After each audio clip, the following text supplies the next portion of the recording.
இந்த கேஸ்ட்ரிக் பெயினை வந்து கார்டியாக் பெயினோட நம்ம அடிக்கடி ரிலேட் பண்ணிக்கிட்டு பயந்துட்டு ஹாஸ்பிட்டல் ஓடி இசிஜி எக்கோ எல்லாம் எடுத்துடுறோங்க. ஆனால் எடுக்கிறது தப்பு கிடையாது. பட் இப்போ சின்ன வயசுலேயே ஹார்ட் அட்டாக் நிறையா வருது. பட் ஸ்டில் அதுக்கு முன்னாடி வந்து நான் சொல்கிற சில டிப்ஸ் எல்லாம் ஃபாலோ பண்ணிங்கன்னா அந்த கேஸ்ட்ரிக் அல்சராக இருந்ததுன்னா கண்டிப்பாக கம்மியாயிடும். ஜீரகத்தை 1 ஸ்பூன் இல்லை 2 ஸ்பூன் பாயிலிங் வாட்டரில் போட்டு நல்லா கொதிக்க வச்சுட்டு அதை வந்து கொஞ்சம் நல்லா திக்கு டிகாஷன் மாதிரி ஆனோடனே அதை வந்து ஜீரகத்தோடு சேர்த்து மென்று குடிச்சிடுங்க.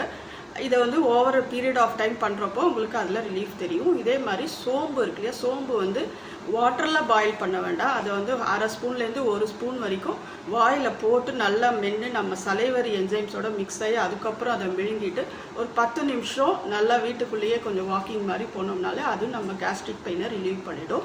அதுக்கப்புறம் நீங்கள் ஒர்க் அவுட் பண்ணுற ஆளாக இருந்தீங்கன்னா நல்ல ஒர்க் அவுட்லாம் பண்ணிவிட்டு கண்டிப்பாக ஸ்ட்ரெச்சிங் பண்ணுறதை வந்து மறக்கக்கூடாது.